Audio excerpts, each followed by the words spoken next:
নিজেকে আর আটকে রাখতে পারলাম না। নিজের সাথে ঘটা একটি ব্ল্যাক ম্যাজিকের ঘটনা যা আমার জীবন পুরো নষ্ট করে দিয়েছে। একটি বছর নষ্ট হয়ে গেছে আমার।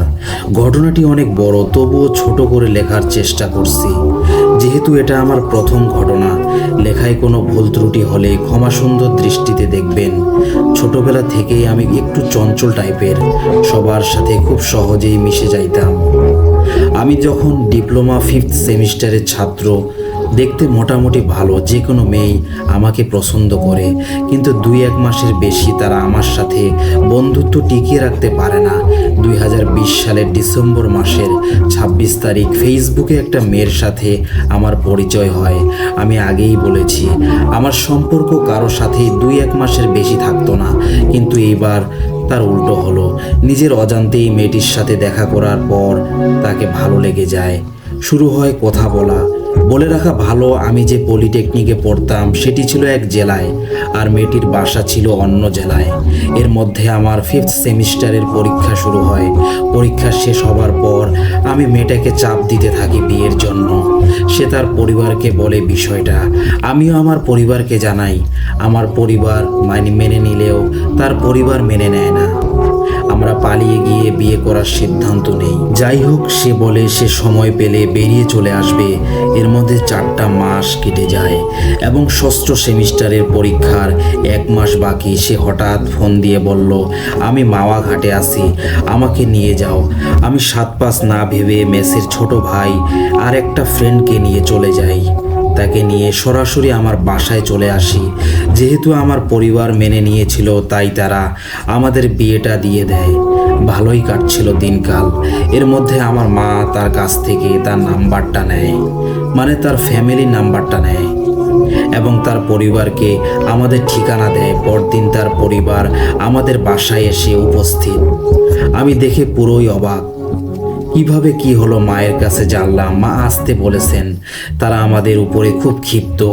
তাদের না জানিয়ে বিয়ে করার জন্য অনেক জল্পনা কল্পনা শেষে যখন তারা মেয়েকে নিয়ে যাওয়ার জন্য রাজি করাতে পারলো না, তখন তারা খাওয়া দাওয়া শেষ করে চলে যায়।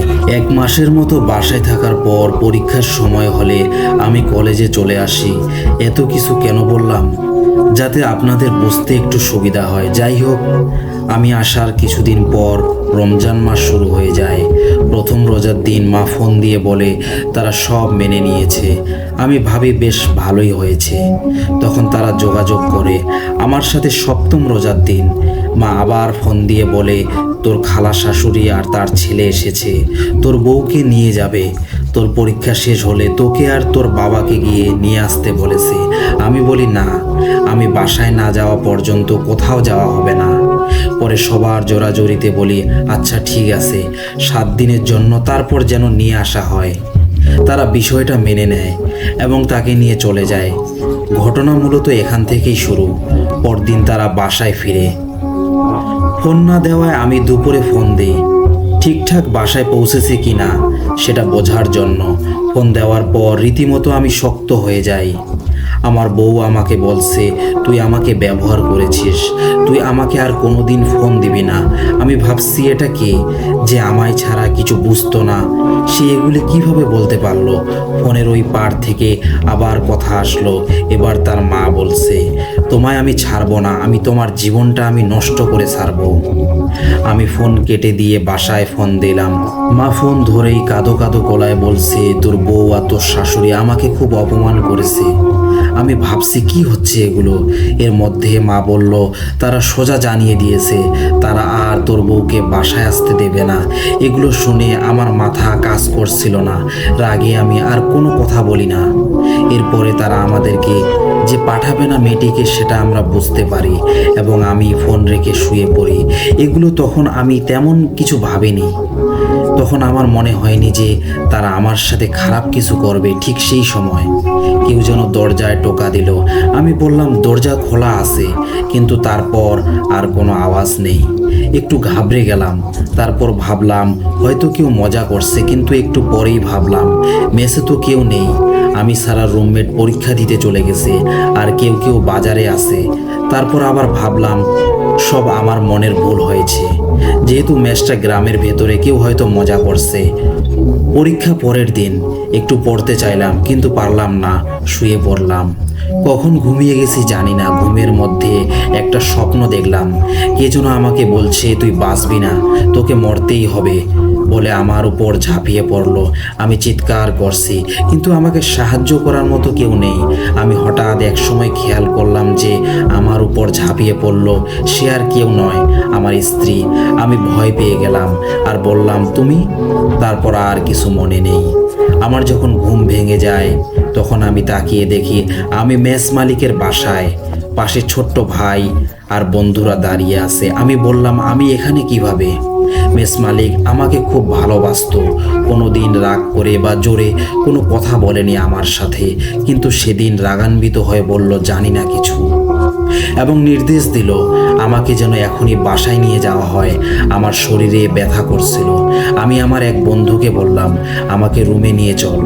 তারপরে আমাকে রুমে নিয়ে আসা হলো। আমি সবাইকে বাইরে যেতে বললাম, দুইজন ছাড়া। সেই দুইজন যারা মেয়েটাকে আনতে সাহায্য করেছিল, তারা যেভাবে বলেছিল সেভাবেই বলছি। আমার বন্ধু বলছে তোর বাসায় যে সমস্যা হয়েছে, তোর বউকে নিয়ে গেছে আন্টি আমাদেরকে দুজনকে আগেই ফোন দিয়ে বলেছে। তোর রুমমেট যখন পরীক্ষা দিয়ে এসে রুমে তোকে পায় না তখন আমাকে ফোন দেয়, কারণ সে জানতো তুই আমাদের সাথে যাসনি। তাছাড়া রুমের দরজা নাকি খোলা। আমরা মেসে আসার পরে সবাইকে বলি তোর বাসার সমস্যার কথা, তখন সবাই খুব মন খারাপ করে এবং ওরাও ভাবে যে তুই হয়তো মন খারাপ করে কোথাও গেছিস। ফোন দিয়েও তোকে পাচ্ছিলাম না। সবাই বলে তোকে দোকানের আশেপাশে এবং বাগানের সমস্ত জায়গায় খুঁজি। তারপর 8টা বেজে গেল। তখন একটু চিন্তিত হলাম। আমরা মালিকের কাছে গিয়ে আমরা তাকে সব কিছু খুলে বলি। আমরা সবাই বেরিয়ে পড়ি তোকে খুঁজতে। শহরের দিকে যাচ্ছিলাম। বাগান দিয়ে হঠাৎ কেউ একজন বলে উঠল ওইখানে কেউ একজন পড়ে আছে। যে দেখি তোর চোখ একদম লাল, তোর মুখ ফ্যাকাশে, তোকে মেস মালিকের বাসায় নিয়ে যাই। এরপর আমার বন্ধু বলল তুই যে পথে যাচ্ছিস সেখান থেকে ফিরে আয়। আমি অবাক হয়ে বললাম কোন পথে? তখন সে বলল তুই যে নেশা শুরু করেছিস এটা ভাবিনি, বাদ দে। এসব কথা শুনে আমি অবাক হয়ে গেলাম। আমি ওদেরকে বোঝানোর চেষ্টা করলাম এবং সেই সময় আমি বুঝতে পারলাম মেস মালিক কেন আমার উপরে রেগেছিল। আমি খুব হতাশ হয়ে ভাবি কি হলো এগুলো, তাহলে কি এটা স্বপ্ন ছিল? তারপর থেকে আমি বুঝতে পারছিলাম আমার সাথে সব সময় কে যেন থাকে। এমন কিছু ফিল করি সেদিন রাতে ঘুমাতে পারিনি। পরের দিন পরীক্ষা দিয়ে আসার পর আমার খুব খারাপ লাগে, কিছু করার ছিল না। তারপর থেকে প্রতিদিন দুপুরে কেমন করে যেন ঘুমিয়ে যেতাম। সেই স্বপ্ন আর সেই ঘটনা ফিরে ফিরে আসতো। মূলত সবাই রেগে গিয়েছিল আমার প্রতি, কারো সাথে কথা বলতাম না, 2টি পরীক্ষাও দেইনি। সবাই ভাবে আমি নেশা করছি। এক পর্যায়ে মেস মালিক আমার বাসায় খবর দেয়। বাসা থেকে বাবা মা এসে সবটা শুনে আমায় বুঝিয়ে চলে আসবে, কিন্তু মেস মালিক বলে আমি এমন ছেলেকে মেসে রাখবো না, সে নেশা করে, আমার মেসের নাম খারাপ হবে। মা বাবা অনেক চেষ্টা করে অন্য মেসে রাখার জন্য, কিন্তু কেউ রাখতে চায় না, কারণ কলেজ সহ পুরো এলাকায় সবাই জানতো আমি নেশা করা শুরু করেছি। বাবা সব আশা ছেড়ে দিয়ে আমাকে বাসায় নিয়ে আসলো। আমি বাসায় আসলাম। বাসায় এসে বললাম আমার সাথে এমন হয়, তারা কেউ বিশ্বাস করে না আমার কথা, তারা কেউ আমলে নেয় না, তারা সবাই ধরে নেয় আমি নেশা শুরু করেছি। কি একটা অবস্থা, বিশ্বাস করবে না, আমি নিজেকে অসহায় ভাবতে শুরু করি। বাসায় আসার পর 4 দিন কিছু হয়নি।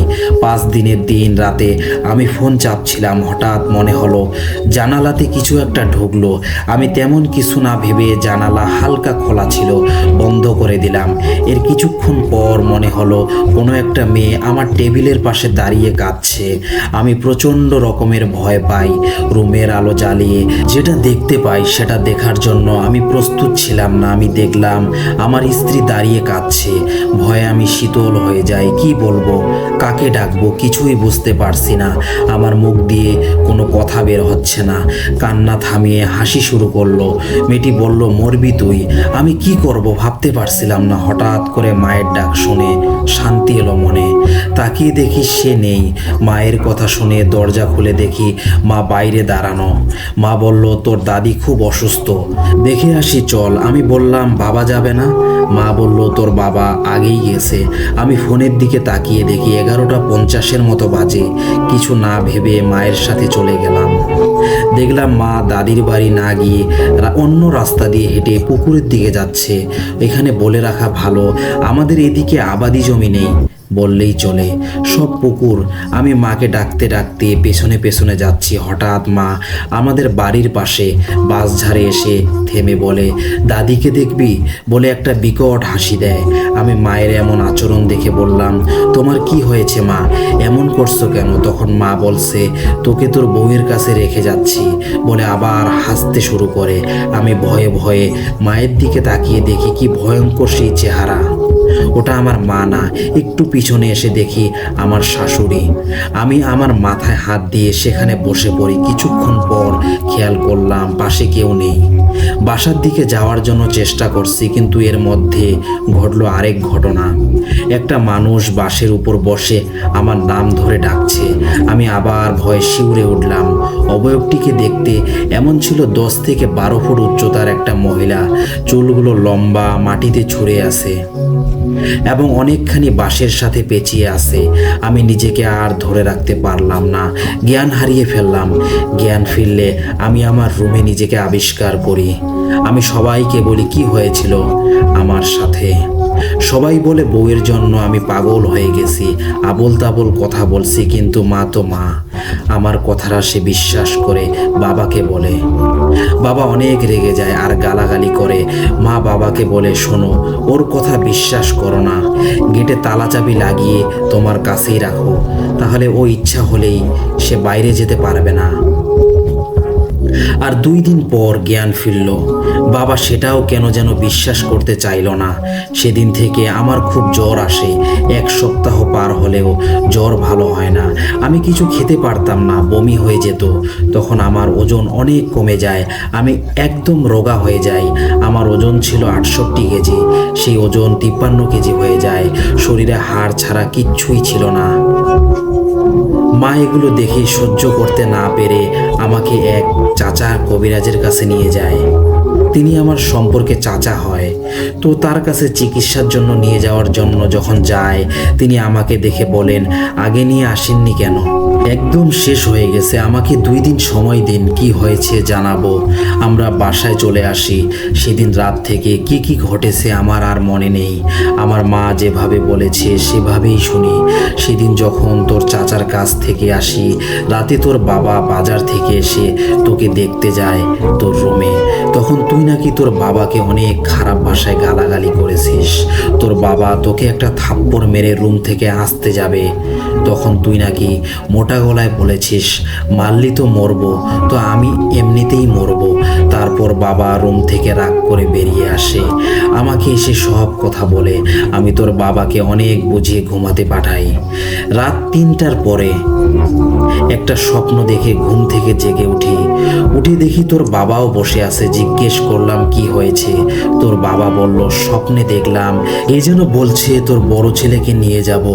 কেমন করে বাঁচাস দেখবো। আমি হতাশ হয়ে তোর বাবাকে বললাম, আমিও এই স্বপ্নটাই দেখেছি। তখন তোর বাবা বলে, তোমরাই ঠিক ছিলে, কাল ওর চাচার কাছে নিয়ে যাব।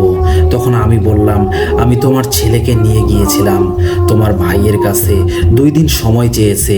সে 2 দিন পর তোর বাবা আর আমি তোকে নিয়ে তোর চাচার বাসায় যাই, কিন্তু তুই কিছুতেই যেতে চাইছিলি না। তারপর হঠাৎ হাসি দিয়ে বললি, চল, কোথায় নিয়ে যাবি, কেউ কিচ্ছু করতে পারবে না, আমি মরবই। তারপর তোর চাচার বাসায় যাই। তোর চাচা যেটা বলে সেটা শোনার জন্য আমরা মোটেও প্রস্তুত ছিলাম না।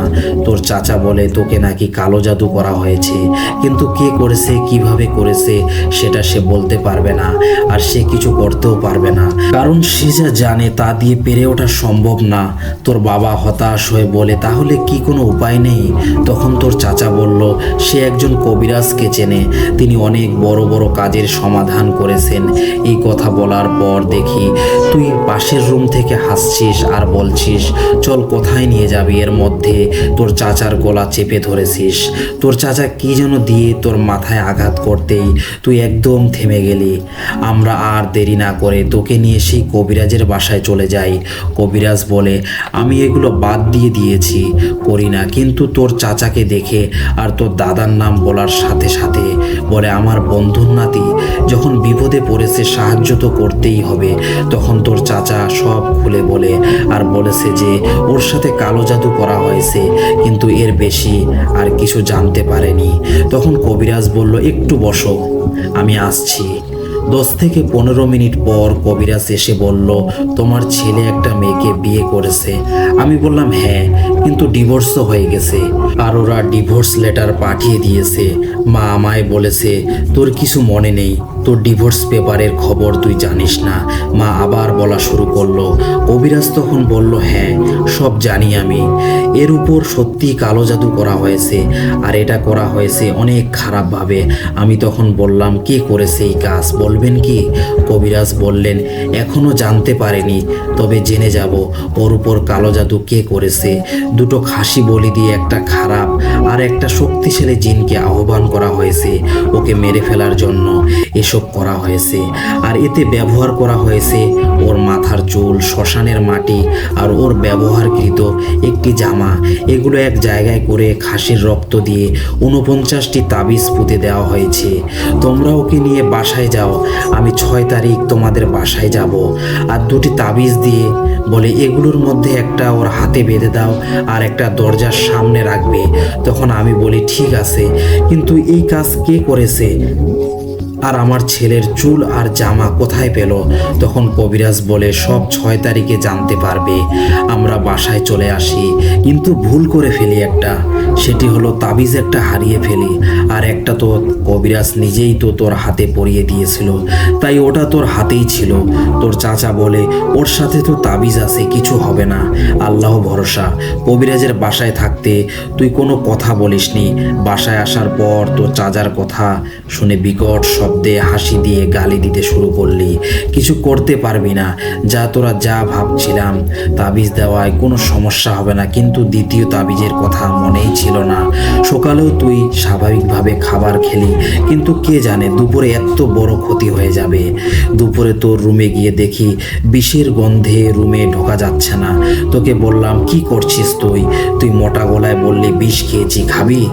বলেছিলাম না নিয়ে যাব বলে হাসতে শুরু করলি। আমি চিৎকার করায় সবাই এসে তোকে জোর করে হাসপাতালে নিয়ে যেতে চায়, কিন্তু কেউ পারছিল না। আল্লাহর অশেষ রহমতে 25 থেকে 30 জন লোক কাজ শেষ করে বাসায় ফিরছিল। তারা ধরাধরি করে তোকে নিয়ে যায় ডাক্তারের কাছে। যাওয়ার পর তোকে ওয়াশ করা হয়, তুই একদম সুস্থ হয়ে গিয়েছিলি, একাই বাসায় চলে এসেছিলি। কিন্তু পরের দিন সকাল থেকে এমন ঝাঁকুনি শুরু হয়, আবার মেডিকেলে ভর্তি করা হয় তোকে নিয়ে। সবাই অনেক চিন্তায় পড়ে গিয়েছিল। তোকে নিয়ে ডাক্তাররাও কেউ বলতে পারছিল না কি হয়েছে, কি করা যেতে পারে। এমন আচরণ দেখে ডাক্তার বা আশেপাশের মানুষও ভয় পেত। এসবই তোর বাবার মুখে শোনা, আমায় তো যেতে দেয়নি। এর মধ্যে তোর চাচা কবিরাজকে সব খুলে বলে।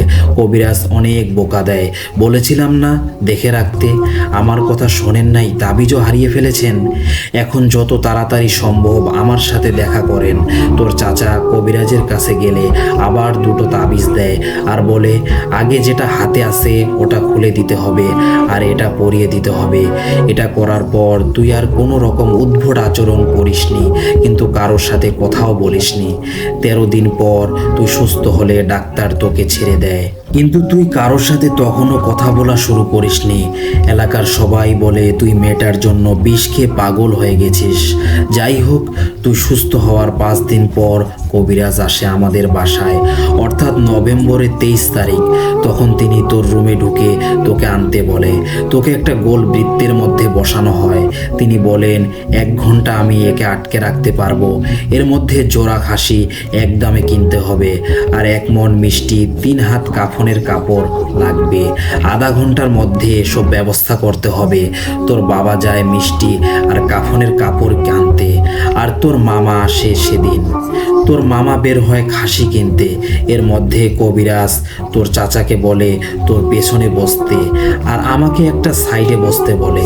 তারপর তোর উপর সেই জিনটাকে হাজির করা হয়। জিজ্ঞেস করে তুই এই ছেলেকে ছেড়ে যেতে চাস কি না, কেন এর ক্ষতি করছিস? তখন মেয়েলি কণ্ঠে তুই বললি আমার কাজ শেষ না হওয়া পর্যন্ত আমি যাব না। তখন কবিরাজ বলে তুই যাবি এবং সব বলবিও। এই বলে ব্যাগ থেকে জমজম কূপের পানি বের করে কি যেন পরে ছিটিয়ে দেয়। তখন তুই বললি বেশিক্ষণ আটকে রাখতে পারবি না আমাকে, আমি বের হলে কি হবে জানিস তো। তখন কবিরাজ আবার পানি ছিটিয়ে দেয়, বলে বের হতো আগে।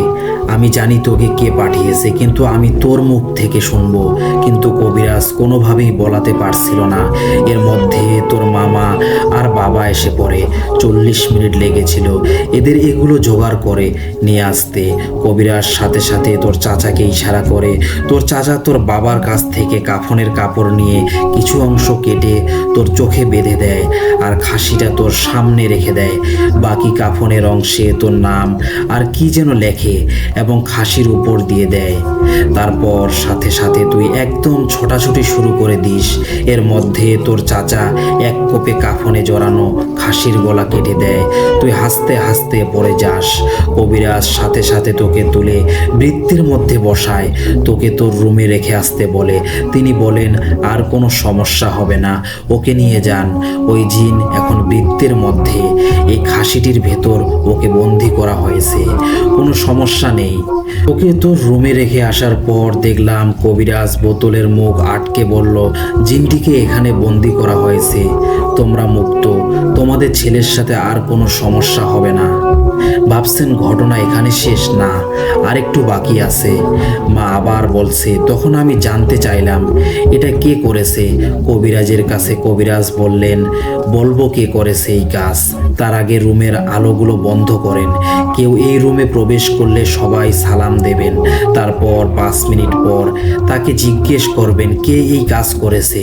কবিরাজ কি যেন সব বললেন আর আলো বন্ধ করতে বললেন। আলো বন্ধ করার কিছু সময় পর সাদা জুব্বা পরা একজন লোক রুমে প্রবেশ করলো। আমরা সবাই তাকে সালাম দিলাম।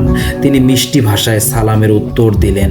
তারপর 5 মিনিট পর তোর বাবা জিজ্ঞেস করলো আমার ছেলের সাথে এমন কাজ কে করেছে। তিনি বললেন তোর ছেলের শাশুড়ি। শুনে আমরা সবাই হতবাক হয়ে গেলাম, মানুষ এতটা নিষ্ঠুর। তোর বাবা আবার জিজ্ঞেস করলো তাহলে চুল আর জামা কোথায় পেল তারা। তিনি বললেন তোরা মেয়েটাকে ভুল বুঝিস না, আর মেয়েটি তোর ছেলের মতোই কালো জাদুতে আসক্ত হয়ে গেছে। তার মা তাকে পুরো নিজের বশে নিয়ে এসেছে। মেয়েটি সত্যিই তোর ছেলেকে ভালোবাসতো। তোর ছেলের জামার চুল ওই মেয়েটি নিয়ে গিয়েছিল, আর অনেক কিছুই মেয়েটির কাছে ছিল। তার মা সব ফেলে দিয়েছে। এগুলো থাকার কারণে কাজটি খুব সহজে করাও গিয়েছে।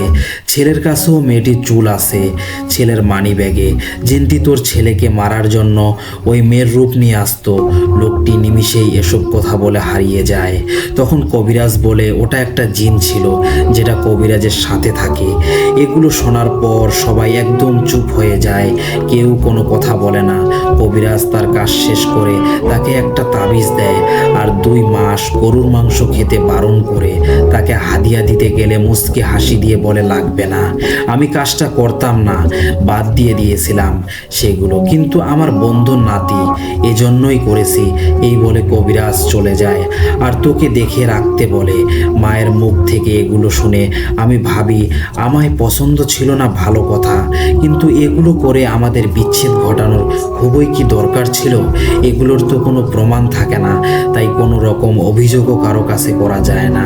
আমার বাবা ক্ষিপ্ত হয়ে তাদের উপর কালো জাদু করতে করতে চেয়েছিলেন, কিন্তু মা বলেন কি দরকার, যেটা ওরা করেছে আমরাও যদি তাই করি, আমার ছেলে তো বেঁচেই গিয়েছে, এটা মহাপাপ, আল্লাহ আমাদের মাফ করুন, কেউ যদি পাপ করে থাকে তাকেও মাফ করুন, আসলে আমরা জেনে শুনে কেন পাপ করব, এই কাজ কেউ করবেন না, খুবই খারাপ কাজ, আমি এখনো অসুস্থ, আমার জন্য সবাই দোয়া করবেন।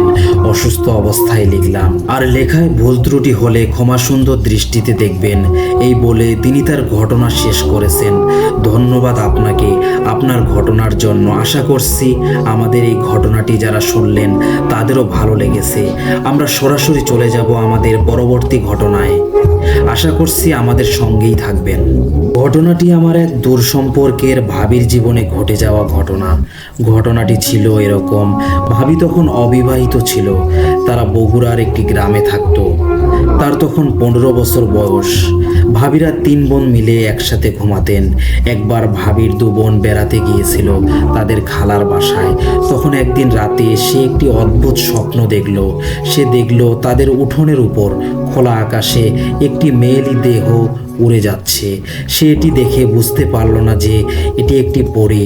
স্বাভাবিকভাবে আমরা জানি পরী দেখতে অসম্ভব সুন্দরী হয়, কিন্তু ভাবির ভাষ্যমতে এই ধারণাটি নাকি ঠিক নয়, কারণ সেদিন যে সেই পরীটিকে দেখেছিল সেটি দেখতে ভীষণ কুৎসিত ছিল। ভাবি এই কুৎসিত চেহারা দেখে আপন মনে বিদ্রূপ করে বলেছিলেন যে ইস, যেই না চেহারা, কি কালো রে বাবা, এই চেহারা নিয়ে আবার পরী হয় কি করে। এটা বলার পরই সেই পরীটা ঝুপ করে উঠোনে নেমে এলো, আর সাথে সাথে ভাবির ঘুম ভেঙে গেল। তখন ভাবি আবিষ্কার করেন কি যেন একটা তার গলা চেপে ধরেছে। ভাবি অনুভব করলেন জিনিসটা তার বুকের উপর ভর দিয়ে রেখেছে এবং অসম্ভব শক্তি দিয়ে তার গলা টিপে ধরেছে। সেটা মৃদু ঘড়ঘড় শব্দ করছিল। ভাবির নিঃশ্বাস ভারী হওয়া শুরু করে। এর মধ্যে ভাবি হাত দিয়ে খাটের পাশের চেয়ারের উপর রাখা গ্লাস চিরুনি ফেলে শব্দ করতে থাকেন। শব্দ শুনে পাশের ঘর থেকে তার মা, বাবা, ভাই ছুটে আসেন এবং ভাবির উপর থেকে সেই জিনিসটা চলে যায়। ভাবি তখন জোরে জোরে চিৎকার করতে থাকেন। ভাবি শান্ত হলে তার বাবা মা নিজেদের ঘরে চলে যান। তারা চলে যাওয়ার সাথে সাথে ভাবি জানালা থেকে আসা আবছা আলোয় দেখতে পান একটা কালো অবয়ব ভাবির ঘরের সিন্দুকের উপর রয়েছে, আর সেটা ধীরে ধীরে তার দিকে এগিয়ে আসছে। সে সাথে সাথে চিৎকার করে ওঠে। তখন তার বাবা মা তার কাছে চলে আসেন। এরপর থেকে ভাবি কখনো একা থাকতে পারতেন না। রাতে একা কোথাও যেতে পারতেন না। একা থাকলেই সে ওই কালো পরীটাকে দেখতে পেতেন এবং রাতে ভাবিকে হ্যারিকেন জেলে ঘুমাতে হতো। বেশ কিছুদিন পর একদিন তারা 2 বোন একসাথে ঘুমাতে গেলেন। ভাবির বড় বোন তখন বাড়িতে ছিলেন না। তখন রাতে ঘুমের মাঝে হঠাৎ ভাবি শুনতে পেলেন তার বড় বোন তাকে ডাকছেন। তাকে ডেকে তোলার পর তার বোন বললেন, হ্যারিকেনটা একটু নিভিয়ে দে তো। ভাবি হ্যারিকেন নিভিয়ে দিলেন। তারপর কয়েক সেকেন্ডের পরেই ভাবি অনুভব করলেন তার শরীর ভারী হয়ে গেছে। আস্তে আস্তে পুরো দেহ অসাড় হয়ে আসছে।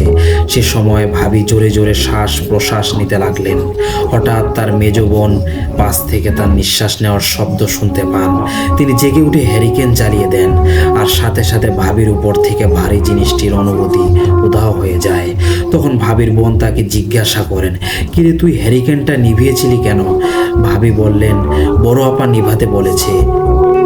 তখন তার বোন অবাক হয়ে বলেন, বড় আপা তো বাসায় নেই, তুই বড় আপাকে কোথায় পেলি? ভাবির তখন মনে পড়ল তার বড় বোন আজ বেড়াতে গেছে। তখন বাইরে থেকে একরকম অমানবিক শব্দে কে যেন গোঙাতে লাগলো। ভাবি ভয় পেয়ে চেঁচাতে লাগলেন। তখন পাশের ঘর থেকে ভাবির মা, বাবা ও ভাই এলেন। তারা প্রত্যেকে সেই গোঙানির আওয়াজ শুনতে পেলেন। গোঙানির আওয়াজ ধীরে ধীরে বাড়তে লাগলো। তখন ভাবির বৃদ্ধা নানি তাদের বাড়িতে ছিলেন। উনি উঠে এসে সেই আওয়াজ শুনলেন। উনি অনেক বয়স্ক ছিলেন। এসব ব্যাপারে ওনার অভিজ্ঞতা অনেক বেশি, তাই এসব খুব একটা ভয় করতেন না তিনি। উনি জোরে জোরে চেঁচিয়ে বলতে লাগলেন, কে ওখানে? চলে যাও ওখান থেকে। উত্তরে ওই জিনিসটা জোরে জোরে নাকি তীব্র স্বরে কান্নার আওয়াজ করতে লাগলো। নানি আবার বলেন, গিয়েছিস তুই? ভালো চাস তো এখনই চলে যায় এখান থেকে। তার উত্তরে সেটি আরো জোরে জোরে কান্নার শব্দ করতে লাগলো। সে আবারও বলল, এখনো যাসনি তুই? তবুও সেটা বসে বসে জোরে জোরে কান্না করছে। তখন ভাবির নানি, ভাবির ভাই ও বাবাকে লাঠি হাতে বাইরে পাঠালেন। তারা কান্নার আওয়াজের শব্দ খুঁজতে খুঁজতে সিঁড়ির কাছে পৌঁছে হঠাৎ দেখতে পেলেন একটি বিড়াল বসে আছে। তারা সামনে যাওয়া মাত্র বিড়ালটি বিকট আওয়াজ করে ডাকতে শুরু করলো। লাঠিটা দিয়ে তাড়া করা মাত্র সেটি সেই স্থান ত্যাগ করলো। এরপর সে রাতে আর কোনো আওয়াজ পাওয়া যায়নি এবং সারা রাত সবাই ভাবির সাথেই ছিলেন। দিন তারা একজন নামকরা হুজুরকে তাদের বাড়িতে নিয়ে আসলেন। তিনি সবকিছু শুনে এসবের একটা ব্যাখ্যা দিলেন। ব্যাখ্যাটা ছিল এরকম, যে কোনো কারণে ভাবিদের বাড়ির উপর দিয়ে পরীটা উড়ে যাওয়ার সময় ওই পরীটাকে স্বপ্নে দেখেছিলেন ভাবি। পরীটার রূপ নিয়ে তাচ্ছিল্য করায় পরীটা ভাবির উপর প্রচণ্ড রেগে যায় এবং সে ভাবির ক্ষতি করতে চায় এবং সুযোগ পেলে সে ভাবির মারাত্মক ক্ষতি করে দেবে। এরপর হুজুর কিছু দোয়া দরুদ পড়ে ভাবির মাথায় ফু দিয়ে দেন এবং ভাবিদের বাড়িটা বন্ধ করে দেন। এরপর থেকে ভাবির আর কোনো সমস্যা হয়নি। এই ছিল ঘটনা। লিসেনার্স, এবার আমরা আজকের শেষ ঘটনায় চলে যাব। ঘটনাটির সময়কাল 2010 সালের আশেপাশের সময়। ওনার বয়স তখন 10 কিংবা 11 হবে। গ্রামের বাচ্চারা যেমন হয় আর কি, বন্ধুদের সাথে নানা রকমের খেলাধুলা, দুষ্টুমি করা, স্কুল ফাঁকি দিয়ে আড্ডা দেয়া, ঘুড়ি উড়ানো, এগুলো ছিল এই সাদিক ভাইয়ের নিত্যদিনের কাজ। ঘটনা যখন থেকে শুরু, প্রতিদিনের মতো ওই দিনও উনি গিয়েছিলেন ওনাদের বাড়ির পাশের নদীর তীরে ঘুড়ি উড়াতে। ওই নদী ওনাদের বাসা থেকে 5 মিনিট দূরে। সময়টা তখন বিকেল। অনেকেই এসেছে ঘুড়ি উড়াতে, উনিও ঘুড়ি উড়াবেন। হঠাৎ করে আকাশ বাতাস কালো হতে শুরু হয়। কালবৈশাখী ঝড়। অনেকেই পূর্বেই ঝড়ের আভাস পেয়ে আগে থেকে ঘুড়ি নামিয়ে ফেলেছিল, কিন্তু উনি তখনও নামান নাই। এই ঝড়ের কারণে ওনার ঘুড়ির সুতোটা ছিঁড়ে অনেক দূরে চলে যায়। ওই ঘুড়িটা আর কি ঘুরে চলে যাচ্ছে, তো উনি আবার ওই ঘুড়ির পিছনে পিছনে দৌড়াতে থাকেন। অনেক দূর পর্যন্ত ছুটেছেন। ততক্ষণে প্রায় সন্ধ্যা হয়ে গেছে। অবশেষে উনি ওনার ঘুড়িটা ধরতে সফল হন। খুশিতে আত্মহারা হয়ে যান ঘুড়িটা পেয়ে। কিন্তু ওনার এই খুশিটা খুব বেশিক্ষণ স্থায়ী হলো না। কারণ হচ্ছে উনি ঘুড়িটা ধরার জন্য ছুটতে ছুটতে প্রায় শ্মশানের কাছাকাছি চলে এসেছেন। তো ঘুড়িটা নিয়ে, মানে ওইখানে একটা শ্মশান ছিল, ওইটার কাছাকাছি চলে এসেছেন। তো ঘুড়িটা নিয়ে উনি বাসার দিকে দৌড় দিবেন, কিন্তু ততক্ষণে বৃষ্টি এবং তীব্র বাতাসের জন্য বাধ্য হয়ে মাঠের পাশে থাকা একটা বোরিং ঘর হচ্ছে, ওই যে বিভিন্ন সেলো মেশিন বা ওই জিনিসগুলো যেখান থেকে চালানো হয়, যে ঘরের মধ্যে ওই মেশিনটা থাকে, তো ওই ঘরটাকে বোরিং ঘর বলে। আর ওই বোরিং ঘরে আশ্রয় নিয়েছেন কোনো উপায় না পেয়ে। আসলে ওখানের আশেপাশে আশ্রয় নেওয়ার মতো অন্য কোনো জায়গাও ছিল না। তো উনি ঘরে গিয়ে এক কোনায় বসে আছেন। ততক্ষণে কিন্তু অন্ধকার নেমে এসেছে, প্রচণ্ড বৃষ্টি হচ্ছে, ঝড়ও হচ্ছে। মনে হচ্ছিল যে বোরিং ঘরের উপরের টিন এখনই এই ঝড় উড়িয়ে নিয়ে যাবে। উনি তো খুব ভয়ে গুটিসুটি হয়ে ওই বোরিং ঘরের এক কোণে ঘাপটি মেরে বসে আছেন। হঠাৎ করে উনি খেয়াল করলেন ওনার সামনে, মানে একদম অপোজিট পাশে কোনার দিকে কেউ একজন বসে আছে, কিন্তু অন্ধকারে উনি ঠিক বুঝতে পারছেন না। হঠাৎ বিদ্যুৎ চমকানোর আলোতে হালকাভাবে উনি ওই অবয়বটাকে দেখতে পান। অদ্ভুত বিষয় হলো, উনি ঠিক যেভাবে বোরিং ঘরের মধ্যে গুটিসুটি হয়ে বসে আছেন, ঠিক ওই অবয়বটাও ঠিক ওনার মতোই গুটিসুটি হয়ে বসে আছে। আর উনি ওইটা দেখে এত ভয় পান, অনেক জোরে একটা চিৎকার দিয়ে ওইখানেই জ্ঞান হারিয়ে ফেলেন। ওনার যখন জ্ঞান ফিরে তখন উনি নিজেকে ওনার বাসায় আবিষ্কার করেন। গায়ে প্রচণ্ড জ্বর, সারা শরীরে ব্যথা। ওনার আম্মুর মুখ থেকে শোনেন যে সন্ধ্যার পরেও যখন উনি বাড়িতে ফেরেন নাই, ঝড় বৃষ্টি হচ্ছিল। আশেপাশে তো ঝড় বৃষ্টি একটু কমে গেলে ওই সাদিক ভাইয়ের আব্বু আম্মু ওই সাদিক ভাইয়ের অন্য বন্ধুদের কাছে গিয়ে খবর নিতে থাকেন যে ও কোথায় আছে, ওদের বাড়িতে এসেছে কিনা। তখন তারা জানায় যে হঠাৎ করে ঘড়ির সুতা ছিঁড়ে যাওয়ার কারণে ঘড়ির পিছনে দৌড়াতে দৌড়াতে কোন দিকে চলে যায় ওনার বন্ধুরা সেটা জানেন না। এর মধ্যে বৃষ্টিও থেমে গেছে, ঝড়ও থেমে গেছে। তখন সেই সাদিক ভাইয়ের আব্বু মহল্লার মুরব্বীদেরকে ডেকেছেন, সাথে ইয়াং ছেলেপেলেদেরকেও ডেকেছেন। ডেকে নিয়ে সাদিক ভাইকে খুঁজতে বের হয়েছেন। তো আশেপাশে খুঁজতে খুঁজতে কোথাও পায় না। তো অনেকক্ষণ খোঁজাখুঁজি করার পর ওই বোরিং ঘরের দরজা বাইরে থেকে খোলা ছিল। এটা দেখে ওর ভিতরে ঢুকেছে, কারণ চিন্তা করছে হয়তোবা এখানে আশ্রয় নিতে পারে। আর তো আশ্রয় নেওয়ার জায়গা আশেপাশে দেখা যাচ্ছে না। তো ওর ভিতরে ঢুকেই, মানে বোরিং ঘরের ভিতরে ঢুকেই সাদিক ভাইকে খুঁজে পাওয়া যায় অজ্ঞান অবস্থায়। ওখান থেকে তাকে নিয়ে আসে ওনারা, কিন্তু ঢুকে ওই ভিতরে অন্য কোনো মানুষ বা কোনো অবয়ব দেখেন নাই, যেটা দেখে সাদিক ভাই অজ্ঞান হয়ে গিয়েছিলেন। তো সাদিক ভাইয়ের বাবাও কিন্তু সাদিক ভাইয়ের দাদার কাছ থেকে টুকটাক কবিরাজি শিখেছিলেন। সেই মোতাবেক সাদিক ভাইয়ের আব্বু ওনাকে কিছু ঝাড়ফুঁক করে দেন। এর বেশ কিছুদিন পর থেকে সাদিক ভাইয়ের মধ্যে সবাই কিছু অদ্ভুত বিষয় লক্ষ্য করে, যেমন উনি নাকি একটু হলেই খুব রেগে যেতেন, আর উনি যখন রেগে যেতেন তখন ওনার দুই চোখ নাকি লাল টকটকে হয়ে যেত, আর অশ্রাব্য ভাষায় সবাইকে গালিগালাজ করতেন, যেটা উনি কখনোই আগে করতেন না। এমন এমন গালিগালাজ করতেন যেগুলো আসলে তার মুখ দিয়ে বের হবে এটাও কেউ বিশ্বাসই করতে চান না। উনি অনেক সময় ধরে ঘুমাতেন আর অস্বাভাবিক রকমের খাবার খেতেন, মানে ওনার বয়সে একটা বাচ্চা এত খাবার খায় না। আর খাবার স্টাইলটাও ছিল ভিন্ন রকমের, ভয়ঙ্কর রকমের। মনে হচ্ছে উনি বড় বড় গ্রাসে গিলছেন আর অনেক খাবার খেয়ে ফেলছেন। তো একদিন একটা অদ্ভুত ঘটনা শুরু হয়ে যায়। সেটা হচ্ছে ওই দিন আবার ওই সাদিক ভাইয়ের আব্বু বাসায় ছিলেন না। সাদিক ভাই নাকি হঠাৎ করে ওনার বাড়ির সব কিছু ভাঙচুর শুরু করেছেন। তো সাদিক ভাইয়ের আম্মু তো অনেক চেষ্টা করে ওনাকে থামাতে পারছেন না। বাধ্য হয়ে পাশের বাসা থেকে কিছু মানুষ ডেকে নিয়ে আসেন। কয়েকজন মিলেও সাদিক ভাইকে ধরে রাখতে পারছিল না। ওনার গায়ে নাকি প্রচণ্ড শক্তি ভর করেছিল, আর সবাইকে অশ্রাব্য ভাষায় উনি গালিগালাজ করছিলেন। তো তারা কোনো মতেই সাদিক ভাইকে জোর করে নিয়ে ওনাদের গ্রামেরই জোড়া তাল গাছের নিচে একটা কবিরাজ থাকতো, কবিরাজের কাছে নিয়ে যায়। তো ওই সময় তো সাদিক ভাইয়ের আব্বু বাসায় ছিলেন না, তো ওই কারণে কবিরাজের কাছে নিয়ে গিয়েছিলেন। তো কবিরাজ ওনার নাকে হলুদ আর মরিচ পোড়া দেওয়ার পর উনি নাকি আস্তে আস্তে নিস্তেজ হয়ে যান। এরপর কবিরাজ ওনাকে পরীক্ষা নিরীক্ষা করার পর বললেন যে সাদিক ভাইকে নাকি একটা পিশাচ জিন ভর করেছে, আর এই পিশাচ জিনটা তখনই তার উপর সওয়ার হয় যখন উনি রেগে যান। রেগে গেলেই ওই পিশাচ জিনটা তার উপর আসর করতে পারে, আর তখনই তার আচার আচরণের পরিবর্তন হয়ে যায়। কবিরাজ পরামর্শ দেন যে সাদিক ভাইকে যেন রাগানো না হয়। তো ওই দিন সাদিক ভাইয়ের আম্মু কবিরাজকে বলেন যে এই জিনটাকে একবারে তাড়িয়ে দেন। কবিরাজ বলেন যে আমি তো আসলে জিন তাড়ানোর কবিরাজ না, আমি গাছগাছরা দিয়ে ওষুধ তৈরি করে থাকি, আর এ বিষয়ে সামান্য কিছু জানি। এই বিদ্যা দিয়ে কোনো জিনকে একবারে তাড়ানো যায় না, এই কিছু সময়ের জন্য তাড়ানো যায়। আমার বিদ্যা এই পর্যন্তই। এর এতক্ষণে এই সাদিক ভাইকে জিনে আসর করার খবর ওনাদের মহল্লায় ছড়িয়ে পড়েছে। সবাই জেনে গেছে সাদিক ভাইকে জিনে আসর করেছে। এখন জিনে আসর তো শুধু ওই সময় করে যখন উনি রেগে যান। তো পরিবারকে তো কবিরাজ বলে দিয়েছে তাকে যেন রাগানো না হয়।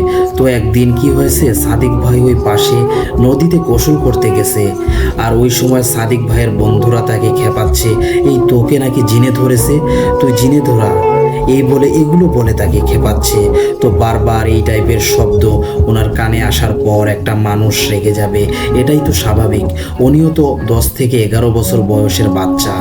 তো উনি রেগে গেছেন। হঠাৎ করে ওনার মনে হলো যে উনি আর দুনিয়াতে নাই। দুনিয়াতে নাই বলতে ওনার কোনো সেন্স নাই। এরপরে কি হয়েছে উনি জানেন না। পরে যখন ওনার জ্ঞান ফেরেন তখন উনি দেখতে পান যে ওনার বাড়ির সামনের বাগানে একটা পাটির উপর উনি শুয়ে আছেন। আশেপাশে অনেক মানুষ জড়ো হয়েছিল।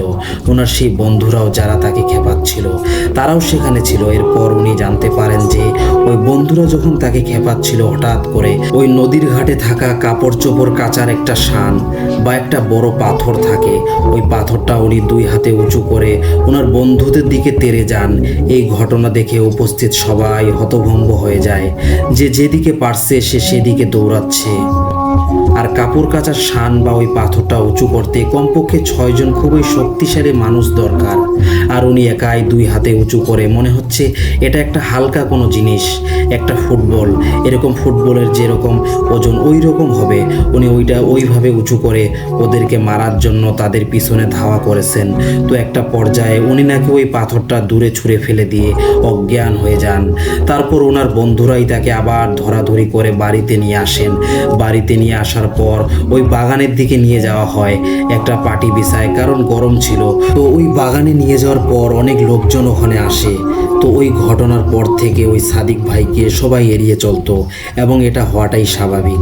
এই ঘটনার বেশ কয়েকদিন পর, কয়েক গ্রাম পরে এক বড় কবিরাজের খোঁজ পাওয়া যায়। ওই কবিরাজ ছিল ওই সাদিক ভাইয়ের মামার বন্ধু। তো সেই কবিরাজ মামা ওনাদের বাসায় এসেছেন।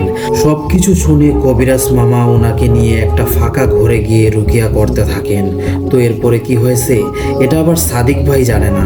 পরের ঘটনা, ওনার আম্মুর মুখ থেকে শুনেছেন যে সেই কবিরাজ মামা ওই জিনটাকে ওনার শরীরে হাজির করেছেন আর জিজ্ঞাসা করেন যে উনি কেন ওনার উপরে ভর করেছেন। তখন নাকি সেই জিনটা বলেছিল যে ওই দিন ঝড়ের রাত্রে ওই সাদিক ভাই যে বোরিং ঘরে আশ্রয় নিয়েছিলেন ওইটার পাশে একটা তুলা গাছ ছিল, ওই গাছটিতেই ওই জিন থাকতো। তো ওই জিনটা পচা জিনিস খেতে বেশি পছন্দ করে। ওই বোরিং ঘরের ভিতরে কোনো একটা পচা জিনিস ছিল, এটা খেতে এসেছিল সে। আর তখন ওই সাদিক ভাইও ওখানে এসেছিলেন। মূলত এরপর থেকে ওই সাদিক ভাইয়ের উপর সে সওয়ার হয়েছে। আর সব সময় তো সওয়ার হয় না, সে যখন রেগে যায় তখন নাকি সে সওয়ার হতে পারে। অন্যান্য সময় খুব একটা সওয়ার হতে পারে না। অন্যান্য সময় দূর থেকে তার উপর নিয়ন্ত্রণ করে। বিশেষ করে খাবারের সময় সে সাদিক ভাইকে নিয়ন্ত্রণ করে, প্রচুর পরিমাণে খাবার খায় এবং অধিকাংশ খাবারই তার পেটে চলে আসে। তো ওই কবিরাজ মামা জিনকে চলে যেতে বললেন। জিন অনেক কিছু দাবি করে বসে, মাছ, মিষ্টি, খাসি, অনেক কিছু এগুলো দাবি করে বসে। এসব শুনে ওই কবিরাজ মামা চিন্তা করলেন এগুলো যদি এখন দেয়া না হয় আবার হয়তো এগুলো পাওয়ার আশায় ও আবার এসে ক্ষতি করতে পারে, এজন্য ওকে দ্বিতীয়বার সুযোগ দেয়া যাবে না। কবিরাজ মামা কি করেছে, একটা কাচের বোতলে জিনটাকে বন্দি করে ওনাদেরই বাড়ির উঠানের একটা জায়গায় অনেক গর্ত করে পুঁতে দিয়ে যান আর ওই বাড়িটাও বন্ধ করে দিয়েছেন। কবিরাজ মামা বলেন যে ওই জিনটা নাকি খুব বেশি শক্তিশালী ছিল না, তাই ওই জিনটাকে ধরাশায়ী করতে খুব বেশি সময় লাগেনি। যাই হোক, আল্লাহর রহমতে কবিরাজের ওসিলায় ওই সমস্যা থেকে সাদিক ভাই মুক্ত হতে পেরেছিলেন। সো প্রিয় লিসেনার্স, কি মনে হয় ঘটনা কি এখানেই শেষ? না, ঘটনা কেবল শুরু। আপনাদের মনে হতে পারে সাদিক ভাইয়ের বাবা, উনি তো একজন মুফতি, তো উনিও তো তার বাবার কাছ থেকে মানে সাদিক ভাইয়ের দাদার কাছ থেকে কিছু জিনিস শিখেছিলেন, উনি কেন ট্রিটমেন্ট করলেন না? এই প্রশ্নটা মনে হওয়াটাই স্বাভাবিক। আমারও মনে হয়েছিল। আমি সাদিক ভাইয়ের সাথে যখন ফোনে কথা বলেছি তখন সাদিক ভাই জানালেন। তো লিসেনার্স কি জানালেন সেটা আমি বলতে চাই, কিন্তু আপনাদের কাছে জানতে চাই আপনারা কি ঘটনাটি জানতে চান কি জানিয়েছিল সাদিক ভাই? আর যদি জানতে চান তাহলে কমেন্টের মাধ্যমে অবশ্যই বলবেন। আর কমেন্ট বক্সে যদি 10টি কমেন্ট আসে তাহলেই আমি এই ঘটনার দ্বিতীয় পর্ব শুরু করব। ভালো থাকবেন সবাই।